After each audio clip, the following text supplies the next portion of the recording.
उन शहीदों की दुखा के कसम अरे जाग जाओ जवानों वतन नौजवान अवनी अम्बरी अमनयान यसमती जरूरी अरे खून का जर्रा जर्रा भरे हौसला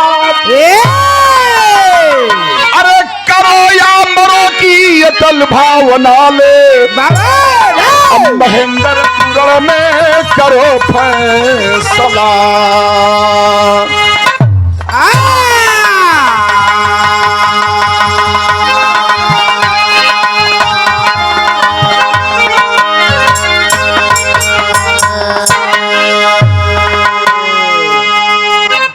बहुत बुद्धिमान हुआ है तब 3-3 सांस लेत हुआ तुम। ए भैया करो या अंबरों की अटल भावना ले महेंद्र तू रण में करो फैसला। कलेजा हिल जाई जब कहानी सुनावे लगम। बिरहा में बड़ी स्पेशल कवाली का तर्ज है। तर्ज के बिरहा सम्राट स्वर्गीय रामदेव गुरु जी गौलन गाय के चल भी गईलन। कहूँ गाय के जा अब निकला हम सुना हो हम गाय के जाई तू यहाँ रह के का करबा ए पहलवान तुहार पिंडा पारा तब गजब सांड आदमी बाया यार तू हमार पिंडा पर बा तो तनको कहे में लाज शर्म भाई नहीं ए भैया राम तो गुरु गौले रहला बांगी का हो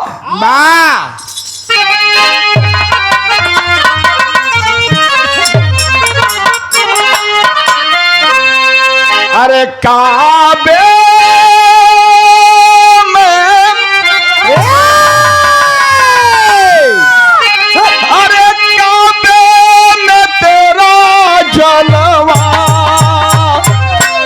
काशी में नजारा है काबे में तेरा जलवा काशी में नजारा काबे में तेरा जलवा काशी में नजारा अरे काबे में तेरा जलवा नजारा है अरे हमें वो भी प्यारा है हमें ये भी तो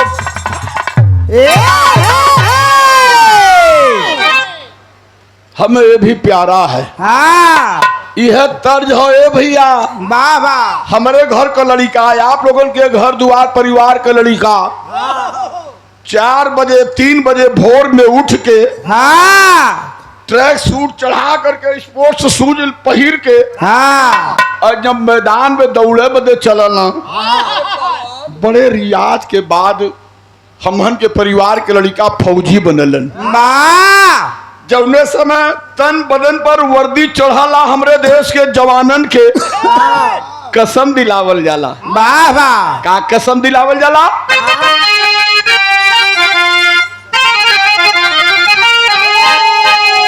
अरे आँखें ना दिखा कायरे अरे गर्दन हम मसल देंगे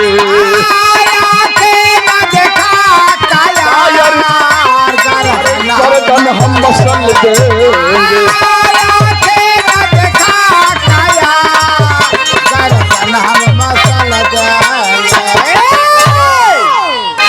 अरे आँखें ना दिखा गर्दन हम मसल देंगे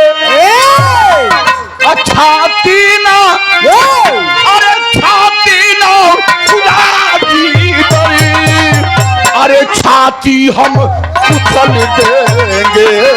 सादे न भुलाएगा अरे छाती हम कुचल सादे न भुलाएगा सादे न भुलाएगा सादे हम कुचल गए।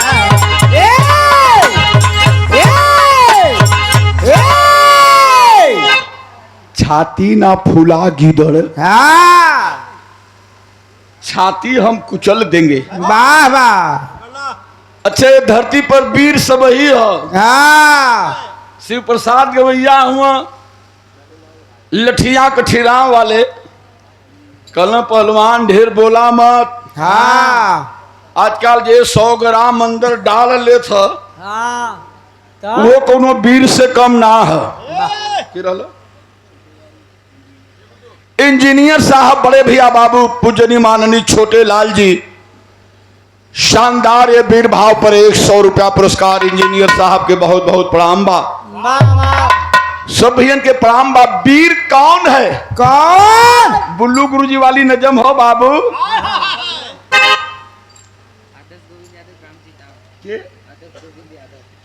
आदर्श गोविंद यादव ग्राम सभा चिताओं के धरती से 100 रुपया गोविंद बाबू के बहुत बहुत आशीर्वाद। तो ही हुआ गोविंद, हाँ नारायण का बाबू हम तुहार का नाम है?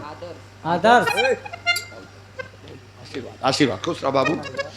ए भैया वाह तनी बंद करे बुल्लू गुरुजी वाली ले ला छबी।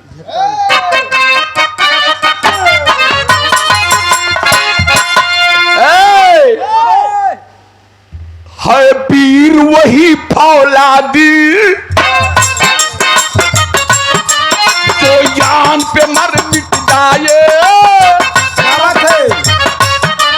जो पूजा के बल पर उससे विजयी सिहरा बधवाए।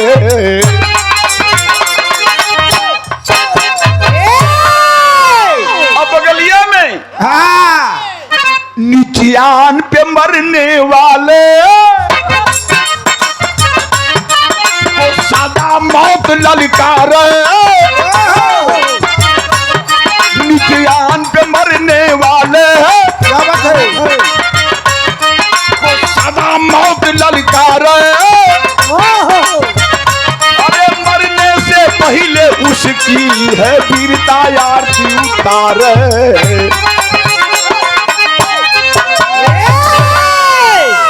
अरे कहानी कहीं दूर का ना है। हाँ यूपी की पावन धरती एक जिला है गोंडा सानी, है गांव नारायणपुरवा फौजी सूरज सैलानी।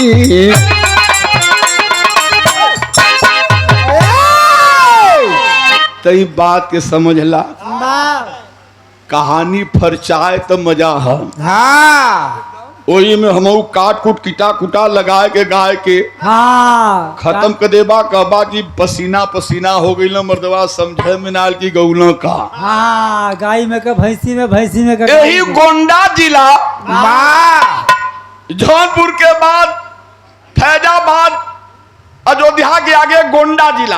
वाह गोंडा जिला में नारायणपुरवा गांव, हाँ जैसे ही ताजुद्दीन गांव हो बड़ा नामी हो, हाँ ऐसे ही नारायणपुरवा गांव में एक घर फौजी का नाम सूरज यादव। वाह ये बाबू पेपर में पढ़ले हो बालोग, हाँ अजय ना पढ़ले हो ये सुनला।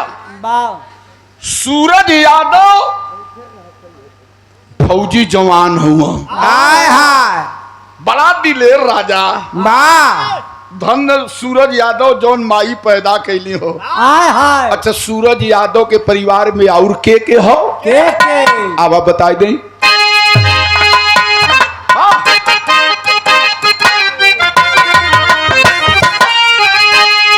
ए भैया दुल्हन थी कमला संग में,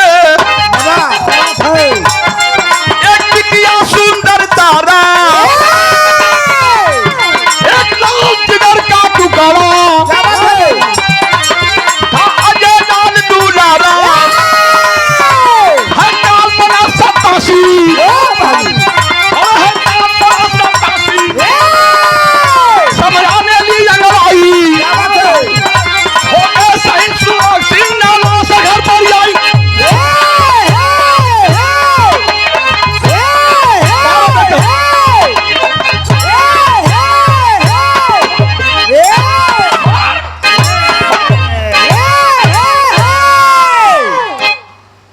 ई सही है। हाँ बात के समझला। वाह सूरज यादव के दुल्हन का नाम कमला देवी। वाह वाह एक ठे बिटिया एक ठे बेटवा। बेटवा बड़ा हो 5 साल उम्र है जौने का नाम अजय हो। और बिटिया वही 1 साल का हौला माई के गोदी में है। वाह अच्छा परिवार में बड़ी खुशी छौले हो। हाँ काहे बदे काहे फौजी जवान सूरज यादव के 20 दिन का छुट्टी मिलल है घरे बितावे बदे। वाह इतना भैया बाबू बैठल हुआ ये धरती पर बिरहा सुने बदे। जब परदेसी लोग घरे आवेला हाँ तब परिवार में खुशी रहबे करला। हाँ रोज दिया बुताल रहला। परिवार में खुशी रहला वाह कि आयल हुआ 6 महीना पर 4 महीना पर 8 महीना पर हाँ तो इन्हें कौनो चीज का कमी न हो। इनकर पेट भरले रहा हर तरीके से। हाँ हर तरीके से। अच्छा ये खुशी के दिन कहो कई दिन बस 20 दिन। वाह 20 दिन का छुट्टी खत्म हो गई। अब फौजी जवान सूरज यादव के ड्यूटी जाए का बारी आ गई हो बाबू लोगन। हाय हाय हाय हाय चल गई तन बदन पर वर्दी कपड़ा उपड़ा पैक कैला अब तैयार होके सूट बूट पहिर के अटैची उठा के सूरज यादव जब घरे के बाहर चले गए भैया। आय हाय हाय रे यह फौजी के जीवन है। हाय हाय हाय उनकर दुल्हन जवन है कमला ओ हो 1 साल के बिटिया जवन है वाह ओके अपनी गोदी में ले ले हैं। हाय हाय 5 साल का बेटवा जवन अजय हो बगल में खड़ा है। वाह अजयवा 5 साल का बच्चा तो बच्चा टुकुर टुकुर ताकत है कि लगे तो पापा आज जात हुए। सुना हो हम बोले लगी तो शांत रही भूल गए हम।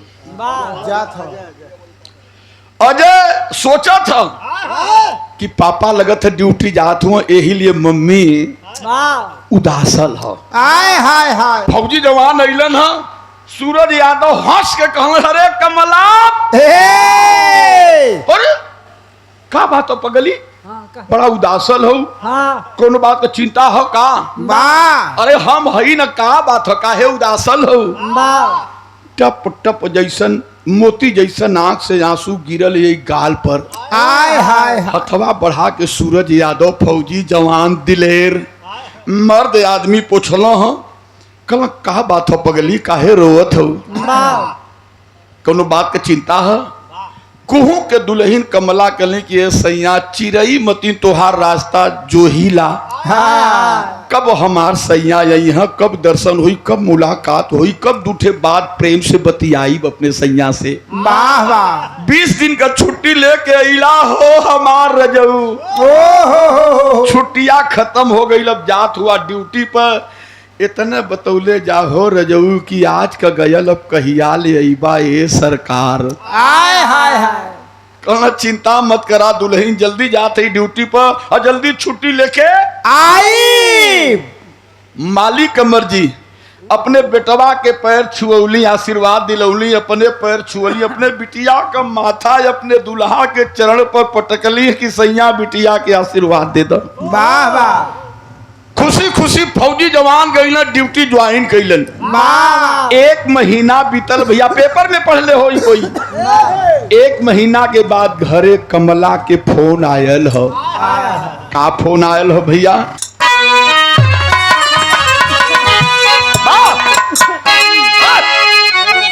यार बाहर हो गई का बिराह के बाहर हो गई। अरे ये बात बस कौनो बात नहीं। वह तर्ज की आवाज़ भौजी खेला कबड्डी भाई देवरा देखावेला का देखवाला 100 का गड्डी। अरे होलिया में सरर बोल के तनी सा केवड़िया खोल के केवड़िया खोल के वाह भाई वाह। अरे फोनवा पे सुनली जब कमला खबरिया, फला पे सोना ले जा कमला खबरिया, फला पे सोना ले जो कमला खबरिया। अरे बाप रे बाप, अरे फोनवा पे पवली जब कमला खबरिया, खबर का आइल हो गई न शहीद तो हंसी में पे सवरिया हो। तो हंसी में सवरिया भले शहीद तो हंसी में सवरिया। अरे फोनवा पे पवली जब कमला खबरिया, हो गई न शहीद तो हंसी में पे सवरिया। अब तो छतिया पिटल रोई रोई के, ए सेनुरवा धोई के, सलुरवा धाई का, सलुरवा धाई का, सलुरवा धाई का। खबर आ गई है कमला देवी। वाह वाह। है जौन भर मांग के सेनुर पहले हुए के पोछ ला, अब तोहार दुल्हा ए धरती पर ना वाह अरे बाप रे बाप, कौनो मेहरारू होई भैया रो पड़ी। वाह वाह। कलेश की ए सैया ए साहेब लोग जौने देवता के 1 महीना खुशी खुशी विदा कैली, कहत हुआ शहीद हो गई। कैसे लोग बताए? कमला देवी सुनना चाहती हो? सुन लो। आधी रात का वक्त था, हमारे देश के 5 फौजी जवान ड्यूटी करने निकले थे सीमा पर। अचानक पाकिस्तानी आतंकवादियों से सामना हो गया, मुठभेड़ हो गई। वाह वाह। उस मुठभेड़ में हमारे देश के 3 फौजी मार दिए गए। आय हाय हाय हाय। 2 फौजियों का पता नहीं चल पाया, 2 फौजियों की डेड बॉडी लॉस भी बरामद नहीं हो पाई। वाह वाह। एक कमला देवी तोहरे दुल्हा का लसियो ना मिलल, आय हाय हाय। लेकिन सरकार ने शहीद घोषित कर दिया है, तो हर दुल्हा ना हो शहीद हो गई ना, मंगिया के सेनुरवा धोदा एक कमला। ओहो। अब तो पाथर न पड़ गल भैया, इतना भैया बैठल हुआ सबके घरे बहन बेटी है, जबले मांग में सेनुर हो कुल दुनिया का सुख हो। वाह वाह। और जौन दिन मांग के सेनुर धोआ जाला भैया, 1 लाख संपत्ति गजल है कुल मट्टी हो जाला। वाह। बारे कमला का कैली? पत्थर रखली छाती पे, अरे पत्थर रखली छाती पे, कैली दिल के कठोर हो।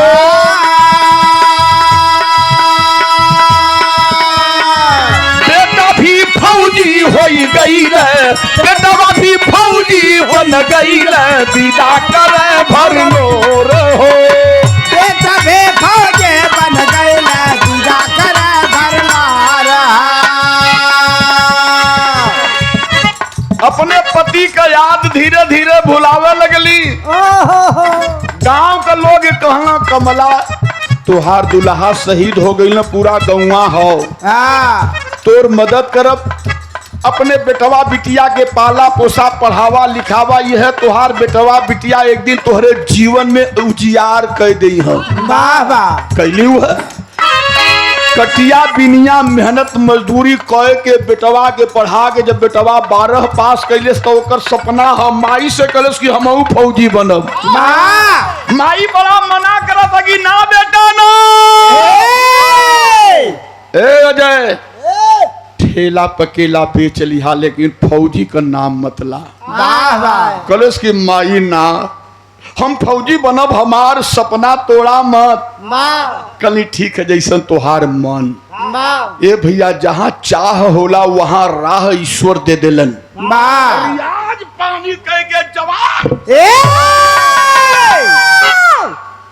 हो गल फौजी जवान। हाँ। फौज में जब भर्ती भयल है, अरे रोई रोई कसम धरावली मयनवा, रोई कसम धरावली मयनवा, रोई कसम धरावली मयनवा। अरे जनवा से बढ़ के बेटा हवई वतनवा, जनवा से बढ़ के बेटा हवई वतनवा, जनवा से बढ़ के बेटा हवई वतनवा। अरे रोई रोई कसम धरावली मयनवा,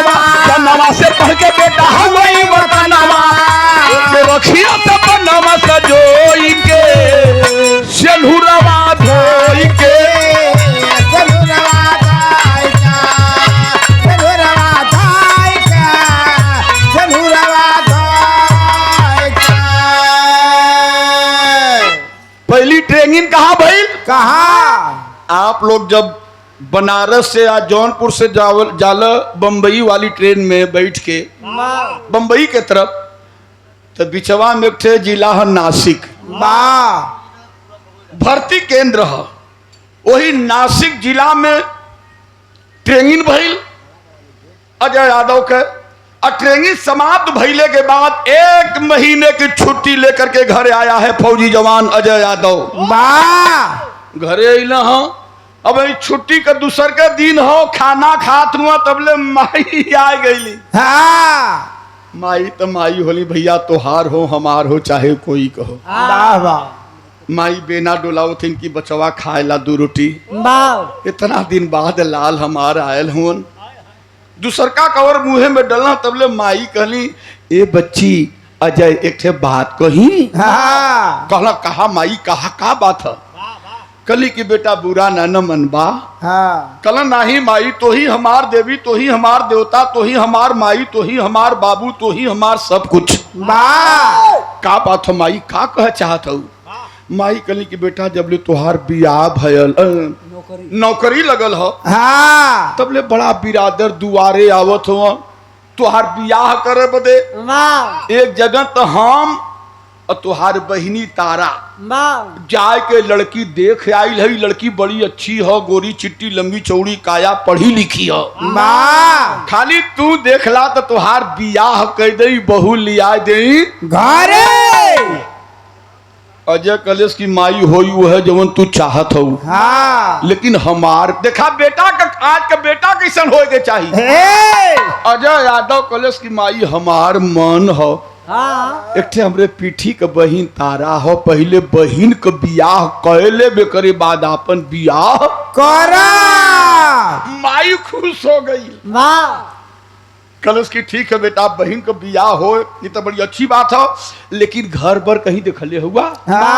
कल हाँ माई, हमरे ही बैच में भर्ती भयल रहा लेखे लड़का जौनपुर जिला में सिरकोनी के बगल में राजेपुर नदी के किनारे राजेपुर का रहे वाला फौजी हो, नाम है मुकेश यादव। ओकर फोटो लेके आई है, बहन का फोटो दिखौली, बड़ा नेक लड़का है माई। तब माई खुश होते हुए कलश की माई कली की बाती से पुल ना बनी। जौनपुर बहुत विदेश में ना हो। अरे गोंडा हमहन का घर और जौनपुर में वो लड़का का घर सिरकोनी के बगल में राजेपुर। एक काम करा, मौसा के लेला, चचा के लेला, एक ठे दूठे संगी साथी लेला, और पहले जा लड़का का छिकनारी कर दा। तिलक बरछा कला, बियाहे के दिन रख दा, बियाह होई बाद में। कैला अइला जौनपुर राजेपुर, ठाट से मिठाई उठाई फल फ्रूट लेकर के लड़का के देखला, देखनारी देहला। चूंकि वो फौजी जवान आयल रहल घरे छुट्टी बितावे। ए भैया दिन बार रखा गया, शादी के दिन रखौले के बाद अइला अपने घरे में, धीरे धीरे धीरे धीरे 1 महीना का छुट्टी समाप्त। पहली पोस्टिंग। कहना आसान है लेकिन करना बड़ा कठिन है। 1 महीना का छुट्टी बितौले के बाद जब वो लड़का चलल है, बुढ़िया माई के इकलौता बेटा अजय यादव, पोस्टिंग होकर कहाँ हो, कहाँ ड्यूटी लगल हो?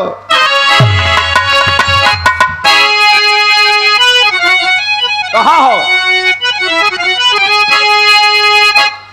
हाँ दा तू ध्यान।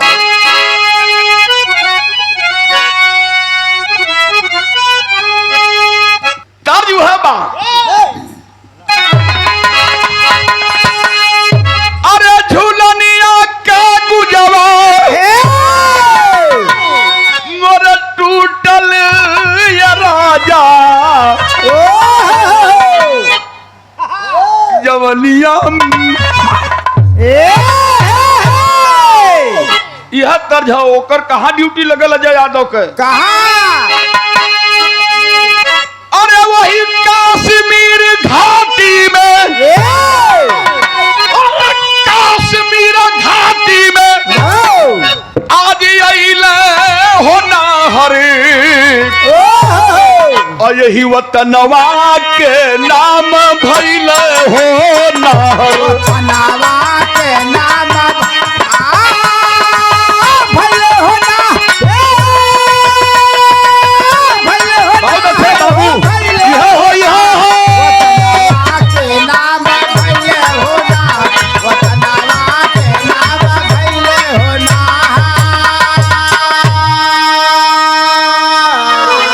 कहाँ ड्यूटी लगल हो कहा गुरेज सेक्टर में चिनार की पहाड़िया अरे पड़िए की औरत पे रात में नजरिया पैका औरत पे रात के नजरिया पैका औरत पे रात के नजरिया अरे भागल गुफा अंदर भागल गुफा अंदर घबराई वतनवा के भइलो हो ना भइलो हो ना वतनवा के नाम भइलो हो ना वतनवा के नाम भइलो हो ना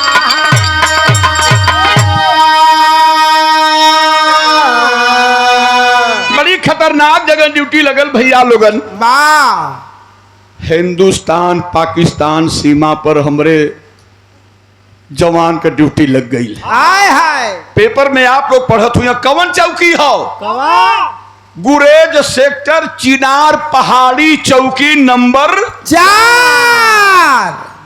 ए पार हिंदुस्तान हो ओ पार पाकिस्तान हो हिंदुस्तान का अंतिम चौकी हो हाँ बड़ी खतरनाक क्षेत्र हो वाह वाह पहली पोस्टिंग वही पर हमरे शेर का लग गई भैया हाय हाय हाय ड्यूटी करते हुए चौकी पर 1 महीना बीत गया एक रात का बात बतावे चलत ही कलेजा हिल जाई सुनिहा लोग ध्यान से बड़ी बिरहा सुनले हो बा लेकिन एक यदुवंश के हंस का बिरहा हम सुनावत ही जवन रात के समय हो फौजी जवान हमरे चलल हो ड्यूटी करे बदे वाह वाह वो चौकी से पहला बैच जवन गल ड्यूटी करे वापस आयल वाह अब दूसरा बैच गए हो ड्यूटी करे बदे वाह दूसरे बैच में के सिपाही हुआ कई थे 8 सिपाही वाह चढ़ गई तन बदन पर वर्दी ए उठा लिया हाथ में राइफल ए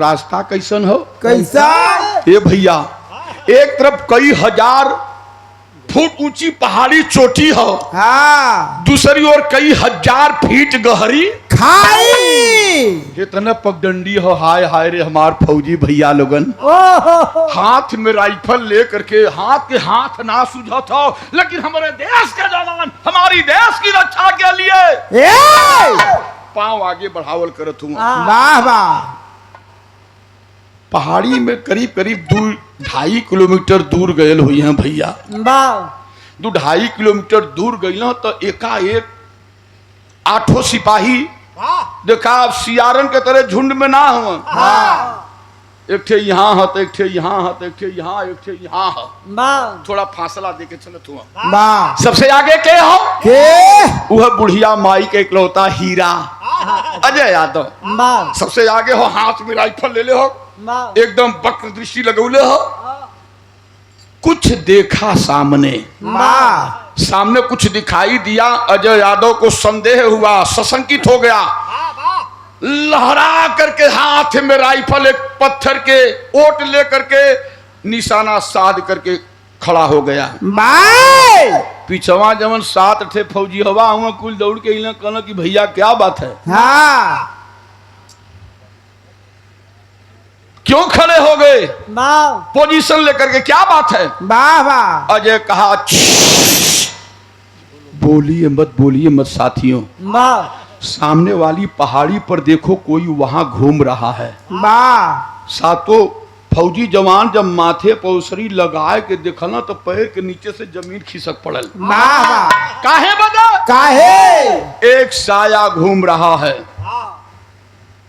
100, 150, 200 मीटर की दूरी पर जितना भी वाह एक आदमी की साया घूम रहा है दौड़ दाएं जाए बाएं आवे दाएं जाए बाएं आवे फौजी कहले अरे यार कोई आदमी है वाह इसका पता लगाना चाहिए। वाह वाह ए भैया जब आउर आगे गई ना आठों फौजी तो देखल ना का कि जौने के आदमी समझत रही वो आदमी ना हो। हाँ उ के हो? के एक ठे मेहरारू हो, वाह पठानी सूट पहनले हो वाह और एक काली सी साल ओढ़ले हो, काला दुसाला ओढ़ले हो और बड़ा बड़ा सर का बाल कमर के नीचे तक लहरात हो। पठानी सूट पहले दौड़ आगे जाए दाहिने, वाह भाई वाह वाह। अरे हरा से खलीफा। फिर बाएं आ जाए, हाँ एक आध बार ताके हर ओहर। हाँ आठों फौजिया मन में सोचत हुआ कि अरे यार ये मेहरारू का जात रात 10-11 बजे था, ये निर्जन स्थान, न कोई आदमी न औरत न पशु न पक्षी, साए साए की आवाज आ रही है। वाह वाह आखिरकार ये औरत कौन हो सकती है? वो हमारे देश के लिए खतरा भी हो सकती है। वाह अजय यादव शेर की तरह ललकार करके कहा कि खबरदार रुक जाओ। ए अरे रुक जाओ नहीं गोली मार दूंगा। ए रुक जाओ नहीं गोली मार दूंगा। वाह वाह बैठा बैठा बैठा। रुक जाओ नहीं गोली मार दूंगा। वाह भाई वाह। और रतिया जब सुनले फौजी लोगन के आवाज, हाँ डेराइल ना, वाह जैसे बिजली कड़क हाँ घूमल हो। बिजली के तरह सन ए और सन दे घूमल तो कहाँ घूम के गई? कहाँ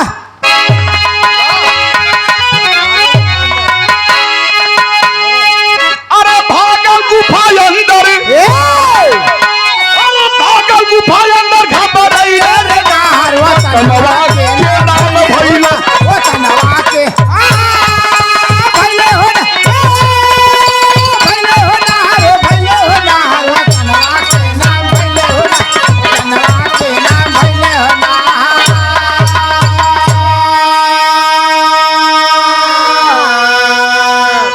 एक ठे गुफा हाँ वाह कोई गुफा में घुस गई। वाह आई फौजी हाथ में राइफल लेके हाली हाली दौड़ के गई ना, गुफा की यहाँ जाके खड़ा हो गई। हाँ अजय यादव कलेश की साथियों क्या हुआ? चला जाए अंदर। दूसरे फौजी कहने ये भैया रात का समय है, हाँ जाए था। पता नहीं कैसन मेहरारू रहल, खतरा भी हो सकला, गुफवा में और भी कौनो हो सकल। एक काम करा यहाँ ले चला, हाँ कल सवेरे जवन होई तवन देखल जाई। आठों फौजी आ गई ना अपने चौकी पर। वाह जब सबेर भयल कमांडर आए तो अजय यादव पूछने लगा रात की बात। वाह पूछ पड़ा है भेद गुफा का कमांडर ने बतलाया है, ए कहा जो भी गया है गुफा के अंदर लौट के भी ना आया है। ए कमांडर साहब कहना बेटा क्या जानना चाहते हो? हाँ अजय यादव कहा कि सर रात में हम लोग ड्यूटी करने गए थे, एक औरत घूम रही थी वाह सीमा पर फलाने पहाड़ी पर। वाह वाह हम लोग रुकने के लिए बोले तो रुकी नहीं, ये गुफा में घुस गई। वाह सर मैं जानना चाहता हूं कि वो कैसी गुफा है, वाह वो कैसी महिला थी जो हमारे सीमा में घूम रही थी। वाह वाह कमांडर कहा बेटा नए हो, जोश है, ठोस है, हाँ रंगरूट हो, एक काम करो जो है उसको जाने दो, रही होगी कोई? हाँ कहा कि नहीं सर वतन की कसम हमें है, आप बताइए कि आखिरकार वो कैसी महिला है। तब कमांडर बताया कि बेटा जो गया पता लगाने लौटकर कभी आया ही नहीं, वाह वाह वो बहुत रहस्यमयी गुफा है। और वो महिला जो थी उसको पता लगाने के लिए, गुफा का पता लगाने के लिए हमारे देश के कई फौजी गए, और जो गए पता लगाने आज तक वापस आए ही नहीं। वाह दिखाई हो ये हीरे का खून वाह गरम हो गया। ए कलेश की सरकार जब ले ना जानत रही तो ना जानत रही, अब जान गई कि खतरनाक गुफा है। ए गुफवा का पता लगाओ हमहू जाब। हाँ हमके आदेश था। कल बेटा नहीं मानोगे? कहे नहीं मानूंगा। मैं जाऊंगा गुफा का पता लगाने, आदेश करिए हमको। वाह वाह कहे अकेले जाओगे? कहे हाँ अकेले जाऊंगा। वाह तो कमांडर साहब को ना थोड़ा हथियार ले लो। हाँ तो लेकर गोला बम दिलावर कर हथियार उठाए लिया। अरे गूंज पड़ा जय भारत माता, तब तक कदम हटा लिया। छोटा छोटा बम, हाँ जैसे लड़कवा गोली खेलल, हाँ छोटा छोटा बम रखलस 100 ठे, वाह मोजा में छिपौलस, कमर में जुगाड़ के रखलस, हाँ लंगोट पहिरत रहल, हाँ चड्ढी मड्ढी ना पहिरत रहल, वाह लंगोट पहिरत रहल, आगे पीछे जुगाड़ के रखलस, बम ऊपर से वर्दी चढ़ौलस, वाह हाथ में राइफल लहरा करके लिया, सलूट मार के चल दिया। वाह 100 कदम गयल हुई भैया, गुफा का पता लगावे बदे वापस आए गयल। वाह वाह कमांडर साहब के सामने सर झुका करके खड़ा हो गया। वाह अब तक कमांडर साहब जवन रहना, लगना भला बुरा कहे, लगना गाली देवे, कहना साले फौजी बनते हो, वाह सामने मौत देख करके तेरा कलेजा काम गया। वाह असली फौजी मर्द था तो तू गया क्यों नहीं पता लगाने? कायर है, कायर कपूत का बच्चा है तू। वाह वाह हाथ जोड़ के अजय रो के कहे लगल, कमांडर बाबू हाय हाय हाय हाय मैं जा रहा था गुफा का पता लगाने, वापस क्यों चला आया? वाह एकर कारण ना जनबा बाबू। ओहो कहलो क्या कारण है? ए भैया लगन 12 सिरे जौनपुर के धरती, कारण क्या बताया है अजय अपने अधिकारी के सामने?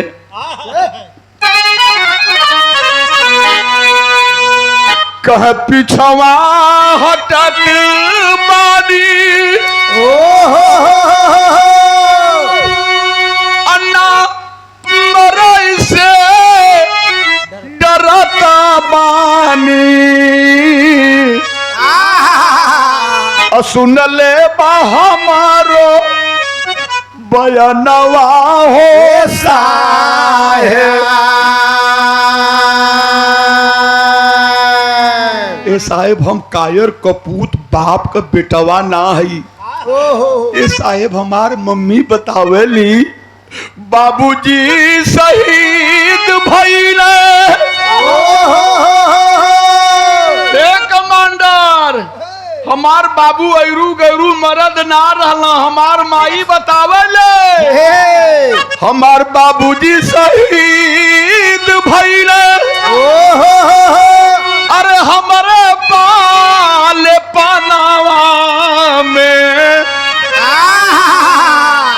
ये कमाई बाबू के हम ललनवा हो साहेब।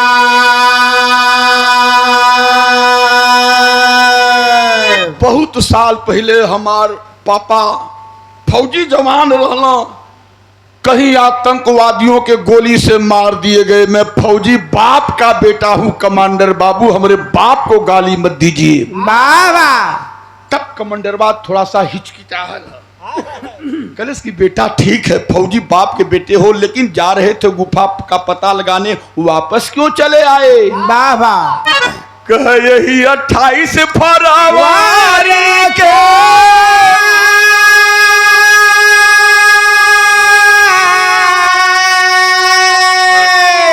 कमांडर क्यों मैं चला आया?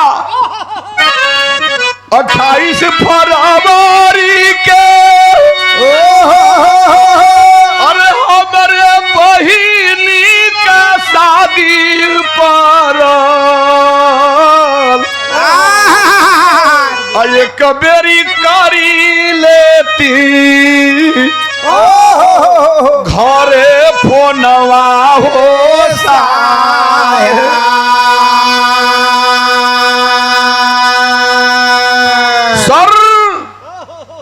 आज 24 फरवरी है, आज के 4 दिन बाद इसी 28 फरवरी को हमारी छोटी बहन जिससे मैं बहुत प्यार करता हूं, तारा की शादी पड़ी है। मैं ही डेट रखवा करके शादी का आया हूं। बाबा बहुत मैंने छुट्टी का अर्जी दिया, लेकिन संवेदनशील एरिया होने के कारण हमको छुट्टी नहीं मिल पाई, हमारी छुट्टी मंजूर नहीं हो पाई। वाह वाह। आज जा रहा हूं गुफा का पता लगाने साहेब। हाय हाय हाय हाय। हे साहेब, थोड़ी देर पहले आपने ही कहा कि जो भी फौजी हमारा गया गुफा का पता लगाने वापस आया नहीं, वाह वाह। और उसी मिशन पर मैं भी जा रहा हूं पता लगाने। साहेब, पता नहीं आऊंगा कि नहीं आऊंगा। ओहो। मन कर रहा है कि गुफा का पता लगाने के पहले अपने घर पर अपनी माँ से दो ठे बात बतिया लूं साहब। हाय हाय। क्या घर पर फोन कर सकता हूं? कहां गया कमांडर? आंख में आंसू भर भर आ गया। कहा ठीक है बेटा, अपनी माँ से बात कर ले। वाह। घरे का फोन मिलौलन घंटी घरे घनघना गई ही। गोंडा जिला में नारायणपुरवा गांव में भैया फोन के उठौलस के उनकर बुढ़िया माई हाय हाय। कमला देवी फोन उठौली, कली हेलो के बोलत हुआ बाबू। ओहो। फौजी अजय यादव कहा माई प्रणाम, ना पहचानत हो का मतारो? वाह। अरे हम बोलत है अजय बोलत है, का हाल चाल है माई? दवाई कायदे से खात हो कि ना खात हो? वाह। खाना पीना कायदे से खात हो ना? और देखा कुछ भी हो भोजन मत छोड़ी, हा टाइम से दवाई लिया, टाइम से खाना खैया, टाइम से पानी पिया, लेकिन कौनो बात का चिंता मत करिहा ए माई। हाय हाय हाय हाय। मतरिया सुन सुन सुन सुन डांट करके माई कमला बुढ़िया कलश की करे पगला। अरे बेटा, अरे बेटा, हम खाना खैली कि ना खैली एकर तो के चिंता हो। वाह वाह। हम पानी टाइम से पीला कि ना पीला एकर तो के चिंता हो। हाँ। हम टाइम से दवाई खाईला कि ना खाईला एकर चिंता तो के हो। वाह वाह। लेकिन जौने बहिनी के बियाहे के दिन धर के गईला हो, बहिनी के विषय में एको बार बेटा तू पूछत ना हुआ। हाय हाय हाय। गांव के लोग कहावत कहले हुआ कि कहो बूढ़ा माई 4 दिन तोहरे बिटिया का शादी होए में बाकी हो। 100 काम में एको काम लहल जुटल ना हो, का बात है? वाह। बेटा तू कहाँ है?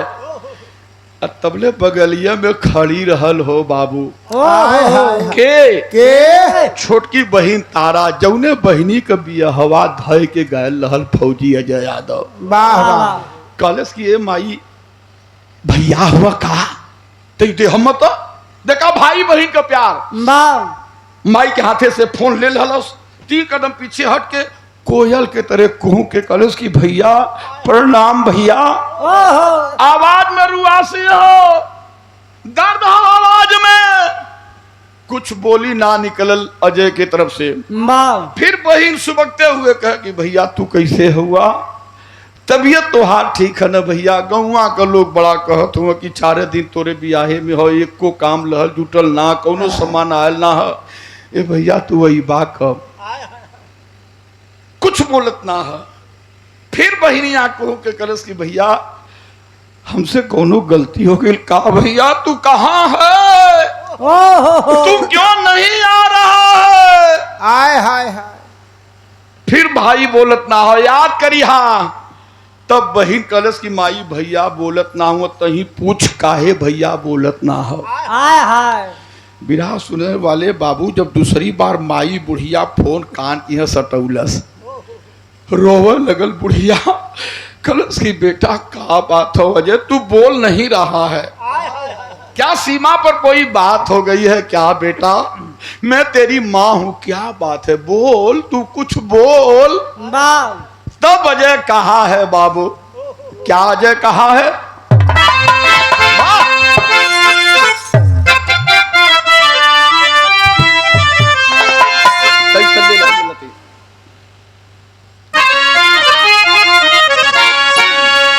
अजय कहला कि अरे अब नहीं जनावा हो माई। कहा कि अरे अब नहीं हमर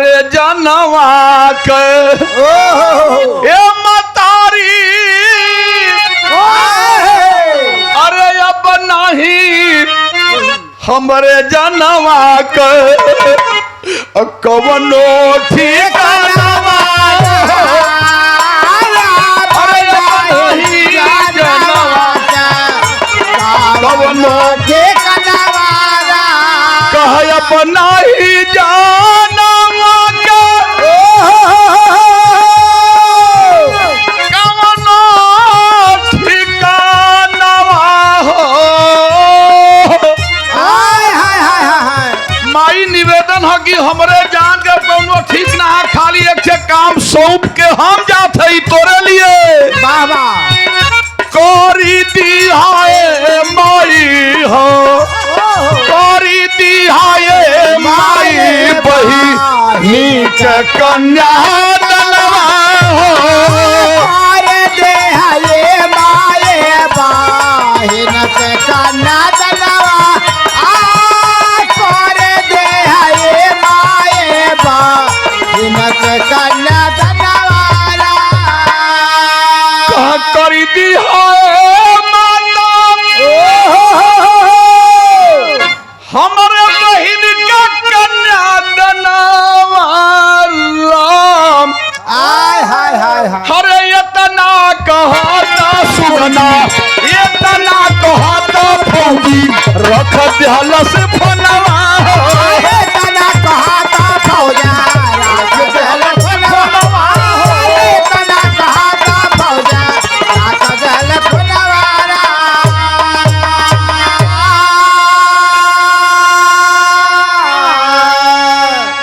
माई अब हम जाती एक मिशन पर जीवन रहेगी तो मुलाकात होगी माँ वाह वाह बहन की शादी तेरे माथे छोड़कर जा रहा हूँ किसी भी तरीके से शादी बहनी का कर देना माँ। हाय हाय हाय माई कल उसकी कैसन बोलत हुआ लाल तबले फोन कट करके रख दिया स्टूल पर। वाह कमांडर साहब के सामने जदू वंश का हंस अजय यादव खड़ा हुआ सीना तान करके कहा कि सर अब जाऊंगा गुफा का पता लगाने। वाह और जब हुंकार भर के चलल गुफा का पता लगावे जैसे तूफान चले हे कैसे चलल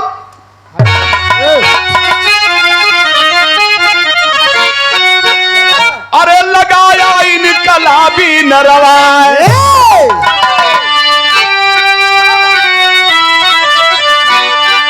ये पंचो अरे लगाया इनकलाबी नरवा अरे घुस गया गुफा के अंदर बांध के फन से बागी अरे हाँ बागी अरे हाँ अरे घुस गया गुफा के अंदर बांध के फन से बागी लगाया इनकलाबी नरवा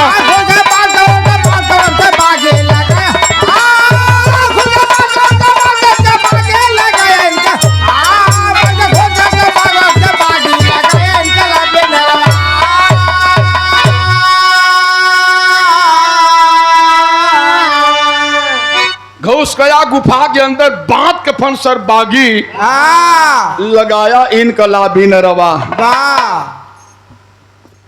तूफान बन के घुस गयल गुफा में। और जब गुफा में घुसल तनी 5 मिनट बिरहा आउर हो जब गुफा में घुसल हमरे देश के हीरा बुढ़िया माई के बेटवा अजय यादव तो का भयल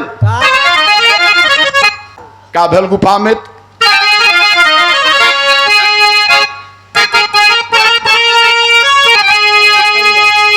वही तर्जम की मोरे नहीं हार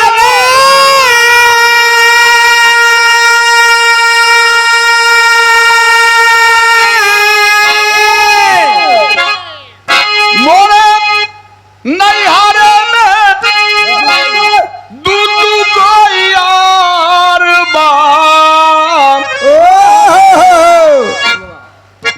कर झौसा तोरे संगवाला जइबे यह तर जाओ लेकिन गुफा में का भयल है क्या धैला शेरा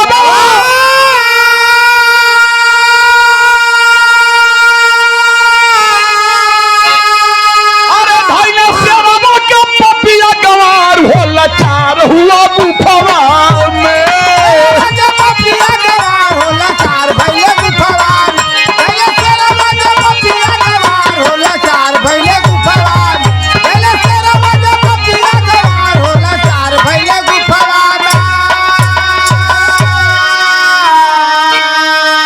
पहले से कैद जहां ए भैया 15 हिंदुस्तानी बाबा जैसे बताऊ ना ये सब हम पाकिस्तानी बताए सब हमें पाकिस्तान आज से बताए सब हमें पाकिस्तान अरे कभी बात का समझना भैया हराई के आंधी के तरह घुसल गुफा में बाबा 100 मीटर आगे गयल हुई गुफा में हाँ खूब अंधेरा चारों तरफ अंधेरा बा हाथ के हाथ नहीं सूझत तो पाँव के पाँव नहीं सूझत हो वाह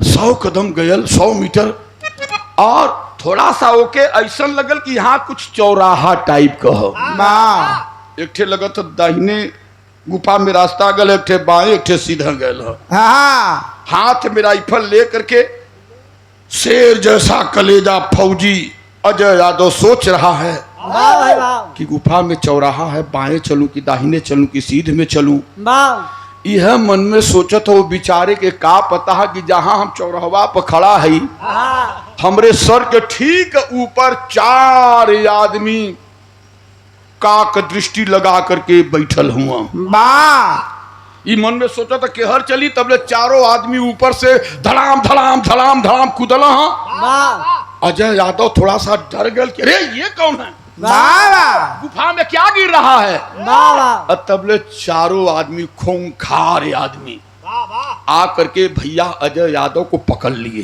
बा अब पकड़ करके उल्टी मुसुक बनला हाँ और सबसे पहले का कहला का राइफलवा छीन लेहला हाँ ई निशाना साधा था तबले राइफलवा छीन लेला छिना गयल बा और ऊपर से वो सब तलाशी लेते हुए चारों आदमी की साला और कुछ तो नहीं लिया है हाँ कुछो ना मिलन हाँ काहे बदे काहे वो चारों आदमी के का पता हो कि असली हथियार तो वो अंदर रख ले हो हाँ हाँ हाँ चारों हाँ के का पता कि असली हथियार तो वो अंदर रख ले हो हाँ कहना अरे यार कुछ नहीं लिया है राइफल लेकर आया था साला पता लगाने ले चलो बंद कर दो ए और अंदर ले गई ना एक ठे बाड़ा टाइप का हो गुफवे में वाह वही खोल के बड़ा अंदर लात मार के ढकेल देना बाबा अजब अजय यादव बाड़ा के अंदर गयल भैया हाय हाय अंदर का दृश्य देख के कलेजा ऊपर हिल गयल बा ओ बाड़ा में के रहल के पहले से कैद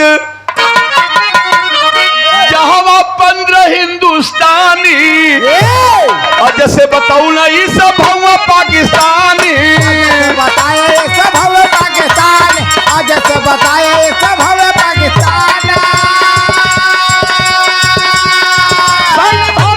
होला चार हुआ गुफावा बदकार होला चार बदकार होला चार पहले गुफवाना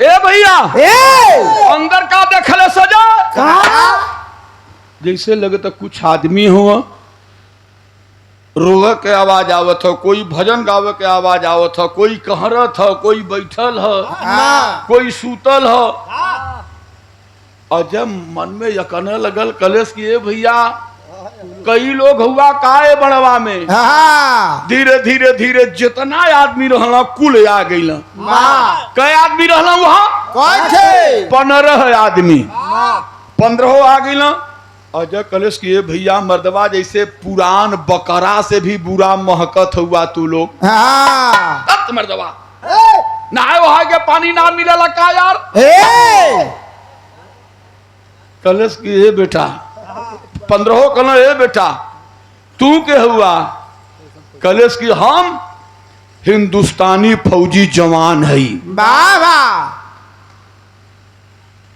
हिंदुस्तानी फौजी जवान हाँ अजय कहा मैं हिंदुस्तानी फौजी जवान हूं आप लोग कौन है 15 रोवे लगलन कहना कि बेटा तू हिंदुस्तानी फौजी जवान हुआ तो कबो हमहनो हिंदुस्तानी फौजी जवान रहल गल बेटा आय हाय हाय अब तो दलिदर बन करके अपने मौत का इंतजार करते हमन 15 आदमी लेकिन कबो हमहनो हिंदुस्तानी फौजी जवान रहे वाह अजयवा कलश की जब हिंदुस्तानी फौजी रहला तो यहाँ कैसे बझल हुआ। हाँ तब 15 कल बेटा जैसे तू बझल हुआ आज हाँ ऐसे ही हमनो बज गए बेटा। अजय कलश की बझल ना आई। हाँ कल रात में ड्यूटी करने गए थे, एक मेहरारू आई, हाँ उसको रुकने के लिए बोले नहीं रुकी, इसी गुफा में आई है हाँ तो इसी गुफा का पता लगाने आया हूं और उस महिला का पता लगाने आया हूं कि वो महिला कौन थी।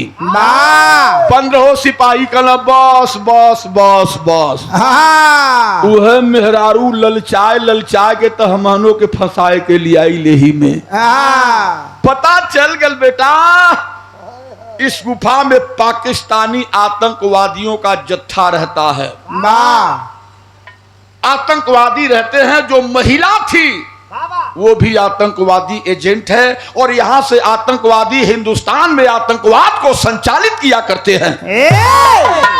फंस गईले बेटा अब तक हाँ कलश की फसल ना आई हई देखा वाह जब लिंगोटा में ले गल बांध के हाँ 100 ठे बम देखौलस कलश की देखाई कुल बम हो। हाँ और एक बम कितना शक्तिशाली हो तो लोगों से बढ़िया के जानी। हाँ 15 कलो रे बेटवा ई बम कहाँ से लिए रे।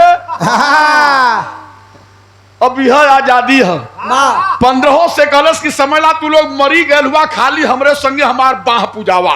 वाह सारन आतंकवादियन का खात्मा करे के हो। हाँ 15 का कहना भैया तनी पेवर वीर रस के भाव हो तर्ज कौन है मास्टर।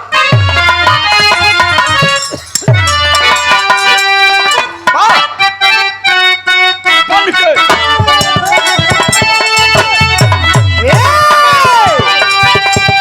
हमारे बाप दादा गुरु लोग में कैसे गवाए बारी उमर कमर लचकनिया बारी उमर कमर चकनिया गोरिया खींचे निहुर के पनिया अरे गोरी के झूलई झूलनिया ना ना ना ना कमाल चकनिया गोरिया के कान भर के पनिया गोरी के झूलई झूलनिया हो कमाल चकनिया गोरिया के कान भर के पनिया के झोले झोलनिया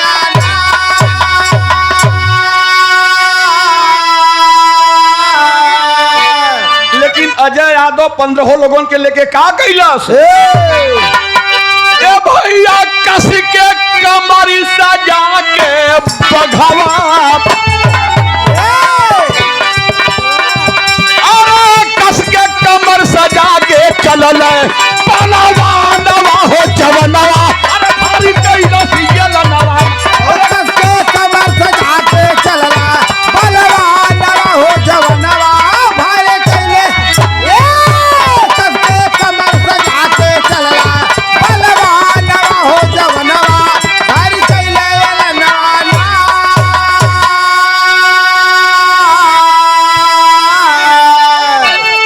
अरे तब बिहान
बिरस ला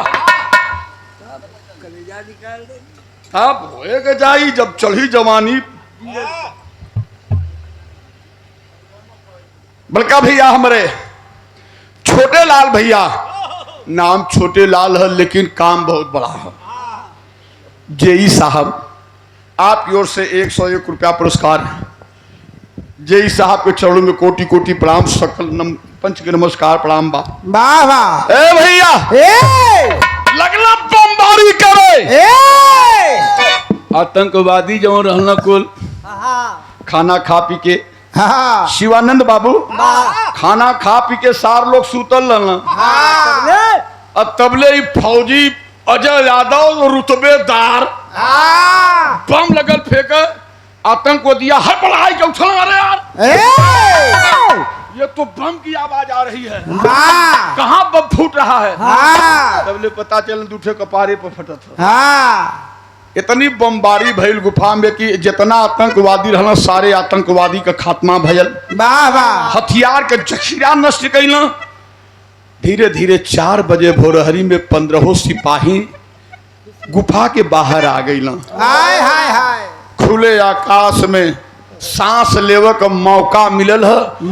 तो 15 सिपाही जब अइला गुफा के बाहर तो आपस में बतियावत हुए, अरे यार वो लड़कवा कहाँ गयल? जो फौजी हवा रहल है बम लेके गयल, हमहन के छोड़ा के लिए आये सार लोगन के मुआय दिहलस। फौजी कहाँ गयल? एक जने कहना हरो ना देखा था।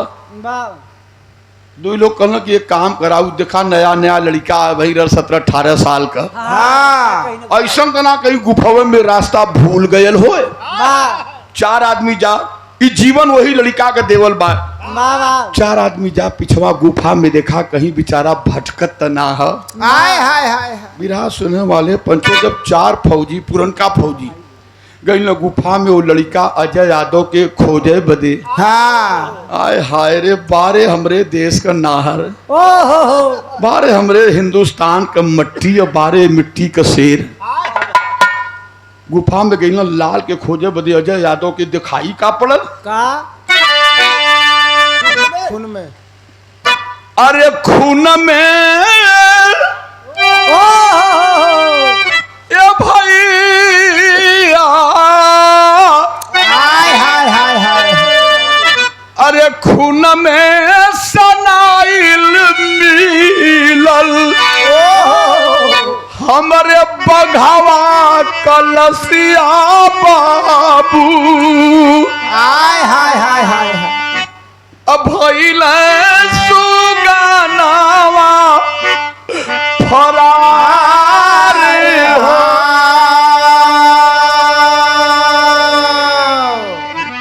बमबारी करने में हमारे देश का लाडला बुढ़िया माँ का इकलौता बेटा अजय यादव गुफा में ही शहीद हो गया बाबू। जब इस चारों फौजी देखना अजय यादव के वही लसिया गिर के झंखई। फौजी जवानवा हो बाबू, अमुहवा से फूटई ना बेकार।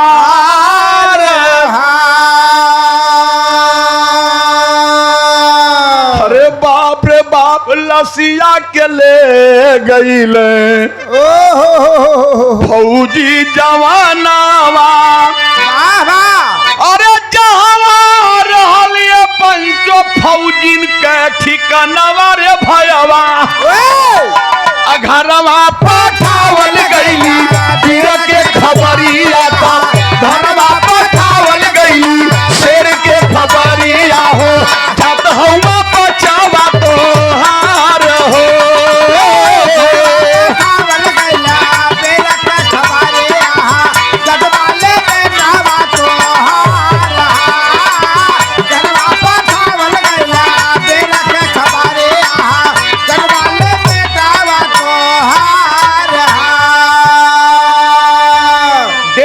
अजय यादव की उठा करके 15 सिपाही ले आए। कहाँ? गुरेज सेक्टर चिनार पहाड़ी चौकी नंबर 4 पर। जहां उसकी ड्यूटी लगी थी, जहां से गया था। लाश चौकी पर ऐसे सिल्ली की तरह अजय यादव की लिटा दिए बाबू। ओहो एक तरफ 15 सिपाही जो पुराने छूट कर गुफा से आए हैं वो खड़े हो गए लाइन से, वाह और दूसरी तरफ वर्तमान में जो सिपाही उस चौकी पर थे वो खड़े हो गए। वाह वाह कमांडर को खबर लगी, कमांडर साहब आए जो भेजे थे अजय यादव के। वाह कलेजा नम हो गया, आंखें भीग गई। ओहो कमांडर बोले कि बड़ा दिलेर था, सलूट है ऐसे वीर जवानों को, ऐसे मां के लाडले बेटे को वाह दिखा दिया कि हिंदुस्तानी का खून रंगदार, शानदार, ईमानदार, वफादार होता है। वाह पता लगाइए अजय यादव का घर कहां था, चूंकि डेड बॉडी घर भेजनी है। हाँ एक फौजी कहां से पता चल गया है, इस फौजी का नाम अजय यादव, इनके पिताजी का नाम अमर शहीद जो शहीद हो गए नाम था सूरज यादव, मां का नाम कमला देवी, ग्राम सभा नारायणपुरवा, जिला गोंडा, उत्तर प्रदेश। हाय हाय हाय सब लोग सुने हाउ जो 15 सिपहिया आयल हन छूट के, वो मां एक बूढ़ सा सिपाही हुआ, वाह बड़ी बड़ी दाढ़ी, बड़ी बड़ी मोछ, बड़ा बड़ा सर का बाल, पगलन मती, नर कंकाल बचा है, आंखों की रोशनी मध्यम पड़ गई है। हाय हाय हाय बूढ़ा आदमी कांपते पैरों से, हाथों से, बॉडी से सामने आया। कमांडर साहब के सामने जा करके बूढ़ा आदमी सिपाही हाथ जोड़ करके कहा, बाबू हाय हाय हई जो बचवा शहीद हुए हैं, एक बार इनका पता या और बता दीजिए बाबू। हाय हाय मैं दिग्भ्रमित हो रहा हूं, एक बार इस जवान का या और पता बता दीजिए बाबू। कमांडर कहा, बाबा नाम अजय यादव, इनके पिताजी फौजी जवान थे, 15-17 साल पहले आतंकवादियों की गोली से मुठभेड़ में मार दिए गए, डेड बॉडी नहीं मिल पाई थी। हाय हाय हाय नाम था सूरज यादव। इस जवान की माता का नाम कमला देवी, ग्राम नारायणपुरवा, जिला गोंडा, उत्तर प्रदेश का रहने वाला ये जवान था जो शहीद पड़ा है। हाय हाय हाय इतनी बात वो बूढ़ा आदमी सुना, बाबू कांपने लगा, रोने लगा। अजय यादव के चेहरे के तरफ निहारा, अब बूढ़ा आदमी नजर उठा करके ऊपर जैसे ईश्वर से पूछता हो कि अरे ईश्वर, अरे मालिक, मेरे साथ इतना बड़ा अन्याय क्यों किया मालिक। लगा कि जैसे ईश्वर भगवान भी निशब्द हो गए हों, हाय हाय कोई जवाब ऊपर से नहीं मिला। फिर बूढ़ा आदमी अपने नजर को झुकाया, अजय यादव के चेहरे तरफ देखा, जैसे कटल वृक्ष अरराय के धरती पर गिरे भैया। हाय हाय बुढ़वा आदमी अरराय को ही अजय यादव की लाश पर गिर कहे, आए हो बेटा, अजय अरे बेटा अजय,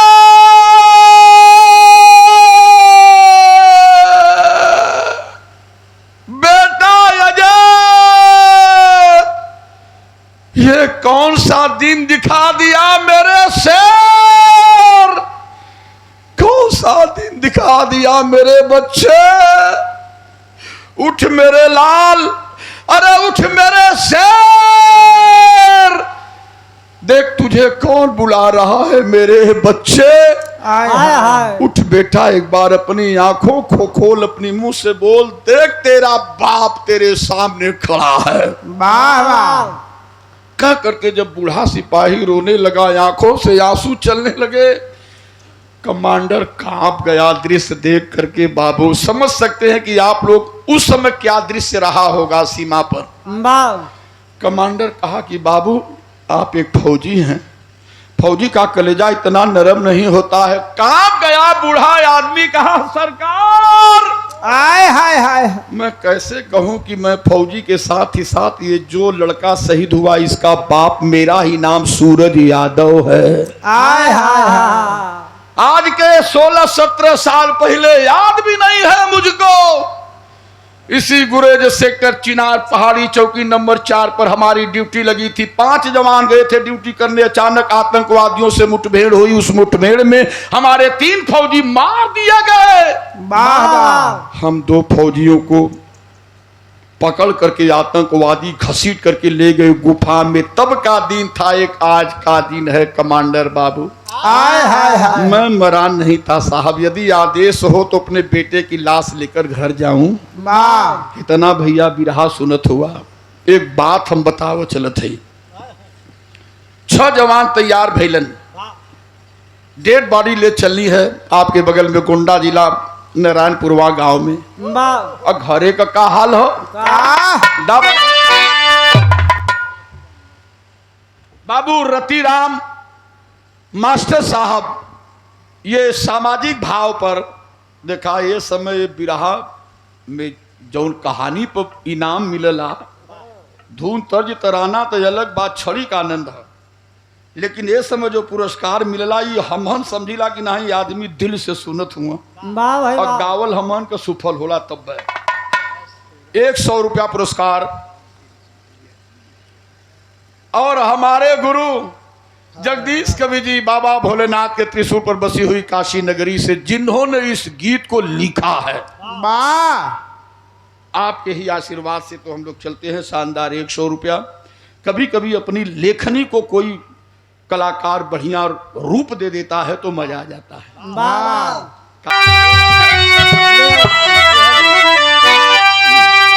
अरे ले अरमान ए भैया ले अरमान, आज बहिनिया ताक रहिया भैया आवला। अरे ले अरमान, आज बहिनिया ताक रहिया भैया आवला। अरे जीत के भारी सिमवा के लड़ैया भैया आवला। जय हो जय हो।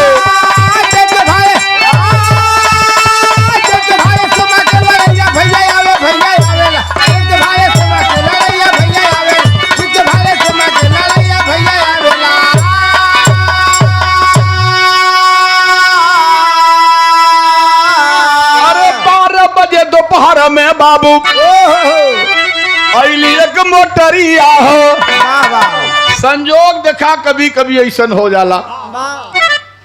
आज 28 फरवरी हो, पहले ही बतौली कि 28 फरवरी के बहिनी के बियाहे के दिन रहल। गांव का लोग बड़ा सहयोग कैलन। गांव में गढ़ू गंभीर कहले रे यार बुढ़िया के बिटिया हो तारा, एकर बाप बहुत पहले शहीद हो गई ना, एकर भाई फौजी जवान छुट्टी ना मिल पौलस। तो गांव के बहन बेटी हो, गांव के इज्जत हो, हमहन के रहते एकर इज्जत कैसे जाई। प्रधान के देख रेख में कुल गंज गए बुढ़िया माई के दरवाजे पर। टेंट वाले टेंट लगा देना, तोशक तकिया चारपाई लग गई, खाना पीना बने लगल, हलवाई भैया मिठाई बनावे लगलन, माड़ो गड़ल है बुढ़िया माई के अंगना में। 12 बजे दोपहर में ठाकुरगंज थाना के दरोगा बाबू नंदलाल यादव, इस समय ड्यूटी सीतापुर में लगी है बाबू नंदलाल यादव का।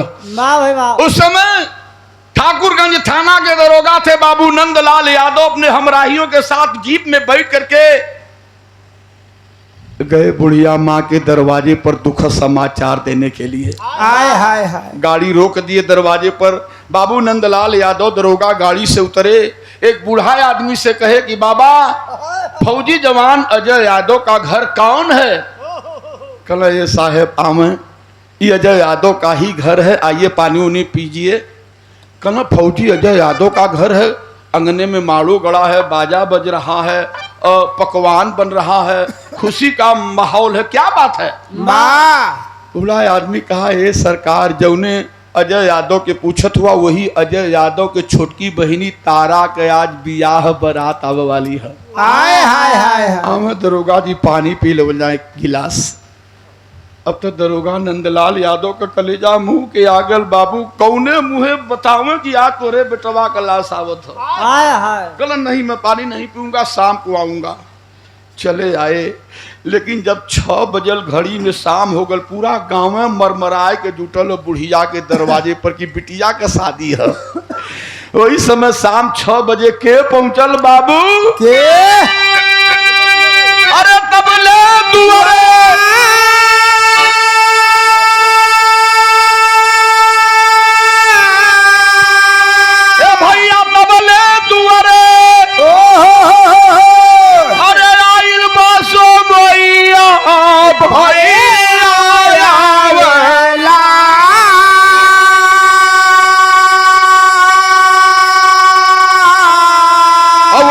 गाड़ी में से उतरत बाए एक सिपहिया हो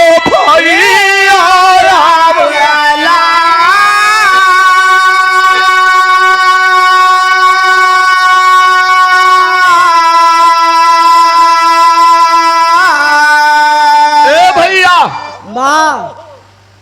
एक पुलिस प्रशासन की गाड़ी आगे दूसर की पीछे बीच में हरराती हुई एक फौज की गाड़ी पहुंच गई। वाह वाह। गांव के लोग नाच उठल कि वाह वाह, लग रहा है बुढ़िया का बेटा आ गया।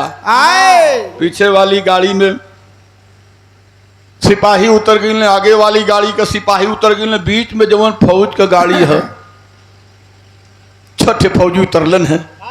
ड्राइवर के बगल वाली सीट पर भैया बैठल हुआ के वह बूढ़ा सिपाही दीवाना भैया आए हाय छवि लाल उतरलन है। बूढ़ा सिपाही सूरज यादव धरती के प्रणाम कैलन, कमर झूल चुकल है, आंखी के रोशनी मध्य पड़ गई, सही कमर पकड़ के टुकुर टुकुर बुढ़वा सिपाही सूरज यादव देखत हुआ, कुछ लोगन के पहचानत हुआ, लेकिन जब मकान के बीचों बीच दुआरी में नजर पड़ल सूरज यादव का, तो मकान के दुआरी में के खड़ा रहल भैया?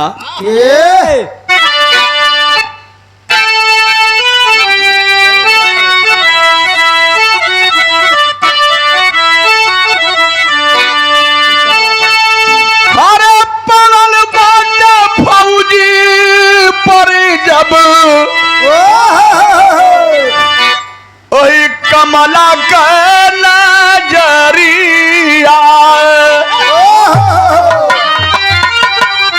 आए हैं। अरे अब ना समझ में के हो बात गया न जाना। अरे बाबू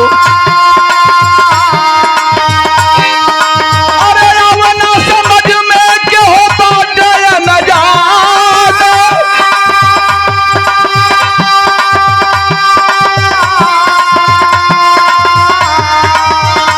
भैया धीरे धीरे आई गईली गाड़ी के पजरावा,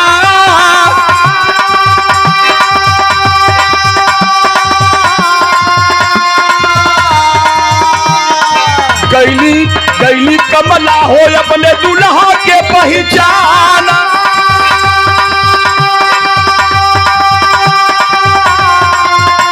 अरे छाती से लगा के रोवे लगली गुजरिया।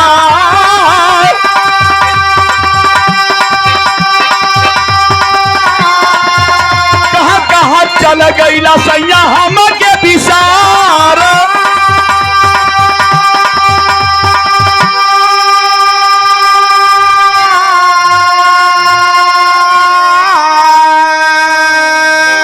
बुढ़िया कमला वही दुआरी में टुकुर टुकुर ताकत रहल बाबू। कमला का नजर पड़ गई, बुढ़िया का नजर पड़ल कहाँ? सूरज यादव के ऊपर। जैसे कलेजा धक दिखाई दिले हो, बुढ़िया कमला देवी के जैसे पैर के नीचे से जमीन खिसक पड़ल हो, शरीर कांपे लगल गन गन गन गन। बुढ़िया का आंखी पर चश्मा लगल हो, जैसे अनजानी सी कोई शक्ति कोई ताकत कमला के खींच लगल सूरज यादव के तरफ। वाह वाह। जैसे बढ़ जाइए। ए भैया जब कमला देवी सूरज यादव के देखली, सूरज यादव जब कमला देवी के देखल भैया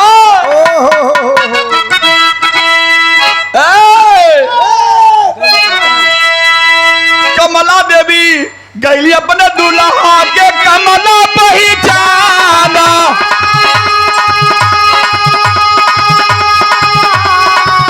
अरे छाती से लगा के रोवे लगली गुजरिया।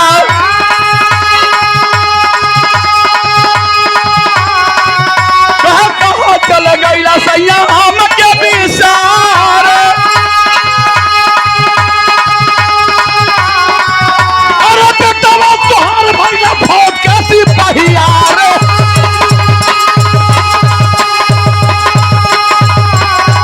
अरे बेटा तोहार हम फौज के सिपहिया।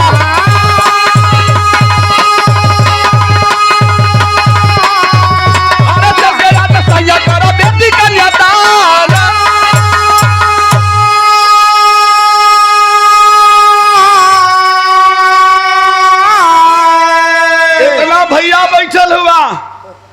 यदि पतिव्रता औरत रही, वाह वाह एक मर्द पर रह वाली औरत रही, तो भले ही दुल्हा होकर 15 साल बाद आई, तब वो पहचान जाए कि हमार देवता। इहे हवा पहचान गई बुढ़िया, लिपट के छाती से फफक के रोवे लगली, कमला देवी आए हो सैया। हाय हाय हाय कहाँ रहला ए सैया, ओहो इतना दिन तू धरती पर जियता रहला, हम विधवा बन के रहली सैया, विधवा बन के हम जीवन जियली, बड़ा ठोकर खैली सैया। कहाँ से जैसे बदरी से चांद के तरह उग अइला सैया, कहाँ रहला। बड़े हिम्मत करके सूरज यादव कहल कि कमला देवी जहाँ रहे हम रहे। ये बतावा कि तोरे अंगने में माड़ो गड़ल है, वाह हित मीत दिखात हुआ, गांव जुटल है, खुशी के माहौल, ये का बात है। वाह कलश की सैया आज दोहरी खुशी है। आज जौने बिटिया के 1 साल के छोड़ के गलला, तारा बिटिया के बारात आवे वाली है। वाह चिंता मत करा, गांव के प्रधान के देख रेख में कुल सामान लहल जुटल सैया, तुहन लहावे जुटावे के ना हो, कपड़ा बदला, नहा धोवा, कन्यादान करे के है। वाह सोचत हो बेटवा कहाँ हो, ना मनलस, पढ़ लिख करके बड़ा भैल तो फौजी जवान बनल, बड़ा मना कैली, हाँ ना मनल। ए फौजी जवान बनल है तुहार बेटवा। 4 दिन पहले फोन कैले, बाकी बाकी बात करे लगल, डटली तो फोनों में काट के रख दिलस। वाह वाह चिंता मत कराई, वादा तुहसे हो, जब तुहार बेटवा आई छुट्टी पर तुहसे मुलाकात करवा दे। वाह वाह इतना बात दुल्हन के मुंह से सुनल फौजी सूरज यादव फफक के जैसे समुद्र के तरह आंख से आंसू बाहर निकल गल। वाह कल ए कमला तोर बेटवा आयल हो, हाँ तोरे कलेजे का टुकड़ा बेटवा तुहार अजय यादव आयल गड़िया में सूतल हो, हम बड़ा जगौली, हमार बात ना मानल, हाय हाय हाय हम जगावत है बोलावत है, ना बोलत हो ना जागत हो। हाँ हो सकला कि तोहरे बोलौले से तुहार बेटवा बोल दे। हाय हाय हाय जा जा कमला, जा कमला, अपने बेटवा के बोला ल कमला। वाह माई कलश की का कहत हुआ, चलल गाड़ी के तरफ। तब ले 4 ठे फौजी जवान गाड़ी की ढाला से बड़का लकड़ी का जो ताबूत है, बक्सा खींच के धरती पर रखलन है। और जब बक्सा खुलल भैया, तिरंगा झंडा में लपेटल भैया का लाश, हाय हाय हाय डेड बॉडी और फूल के तरह चेहरा अजय यादव के बबुआन के तरह तरोताजा है। वाह ए भैया लोगन, जब देखला सब माई बुढ़िया कलश की आए हो लाल, हाय हाय कि कवन दिन दिखा देला ए बेटवा अजय। ओह अरे सैया, इतना दिन बाद अइला, इतना बड़ा गिफ्ट लेके हम अइला, इतना बड़ा गिफ्ट हम ना चाही सैया, हाय हाय इतना बड़ा पुरस्कार तोहार हम ना चाही सैया। हाय हाय हाय जब बेटवा के लाश पर फूट फूट के बुढ़िया माई रोए लगल, कौन है ऐसा पत्थर दिल जो पिघल न गया हो बाबू। हाय हाय हाय लोगों के पास शब्द नहीं है कि शब्द से बुढ़िया माँ को सांत्वना दें, धीरज बधाएं, चुप कराएं। एकाएक बुढ़िया कमला देवी खड़ी हो भैलिन है, अपने पति के सामने, सूरज यादव के सामने जाके कहले कि सैया बहुत बढ़िया काम कैला, वाह लेकिन तोहरे सामने 3 काम है और हमार 3 सवाल है, तोहरे सामने 3 काम है, खाली हमरे सवाल का जवाब दे दा। सब लोग बिरहा का पारखी बैठल, बिरहा बहुत सुनला, बड़े बड़े कलाकारन से सुनला। वाह कभी कभी कभी ऐसन कुछ गाना लिख देहला, हाँ 100-200 बिरहा लिखले के बाद भी ऐसन लाइन के जोड़ ना मिलत। हाँ कलश की सैया 3 काम 3 सवाल का कहल सब।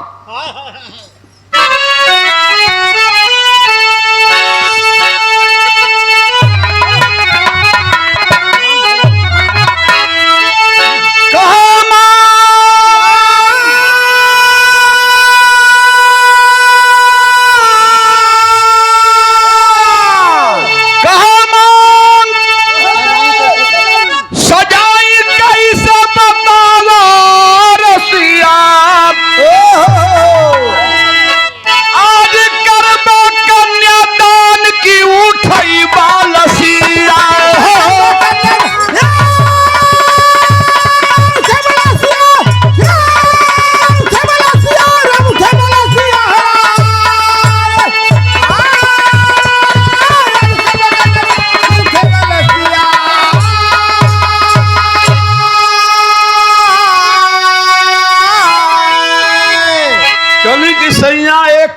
शादी हो,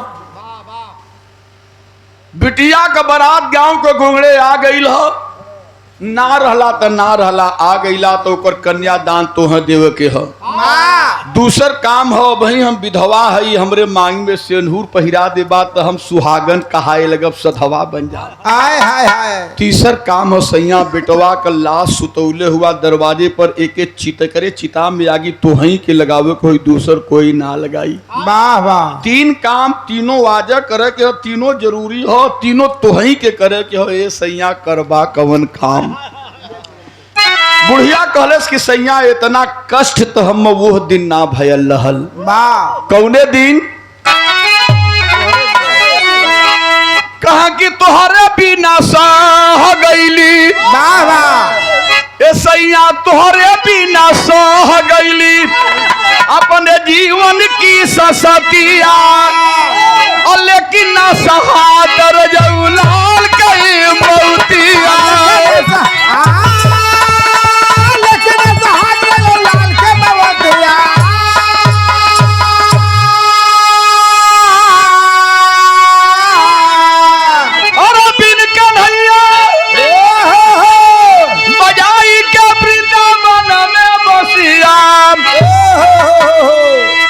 खबर को पा करके उस समय उत्तर के मुख्यमंत्री थे माननीय अखिलेश यादव जी। बाबा। खबर लगी अखिलेश यादव को, अपने माथतों के साथ पहुंचे दल बल के साथ बुढ़िया माँ के दरवाजे पर।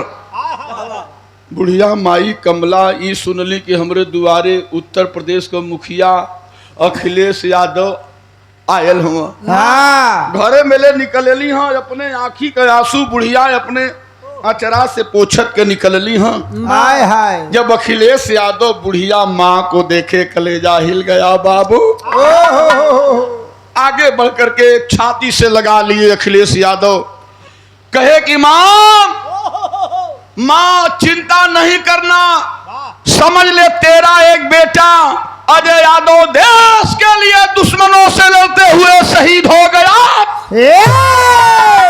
लेकिन तुम्हारा दूसरा धर्म का बेटा अखिलेश यादव तेरे सामने खड़ा है, बोल मां तेरे लिए क्या कर सकता हूं। वाह वाह। आंख में आंसू लेके बुढ़िया कहती है अखिलेश बाबू करे चाहत हुआ। कौन ऐसा काम कैदा बेटवा, जब अपने घरे से निकली तो हमरे बेटवा हमरे सामने दिखाई पड़े। वाह वाह। तुरंत उत्तर प्रदेश के मुख्यमंत्री माननीय अखिलेश यादव अपने लोगों को आदेश दिए कि बुढ़िया माँ का ये घर है जो चौराहा सामने है, इसी चौराहे पर बुढ़िया माँ के लाडले बेटे अमर शहीद बाबू अजय यादव की एक बड़ी प्रतिमा लगाई जाए। प्रतिमा लगाई गई और आज भी प्रतिमा है। अखिलेश यादव समझावत हुवन, धीरज धराव आंसू बरसला नया नावा, भाई न शहीद लाल देश के करनावा। हो गए शहीद देश के करनावा।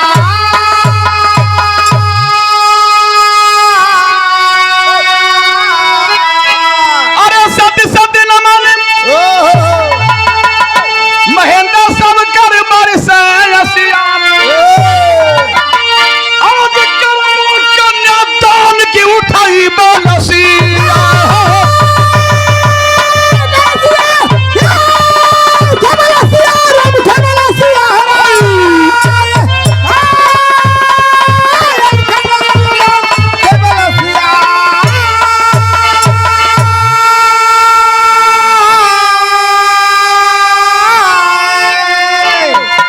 रही कहानी बुढ़िया माँ का एकलौता बेटा देश के लिए शहीद हो गया, लेकिन दुश्मनों को छाती पर झंडा गाड़ करके गया। हिम्मत मर्द मर्दे खुदा। हमारे देश के फौजी जवान अजय यादव 16 अक्षरों में अपने नाम को अंकित करवा गए। गुरु बिहारी गुरुपतु जी अमरलोक के बासी अमरदेव जगदीश पाल कवि जी बसे नगरिया।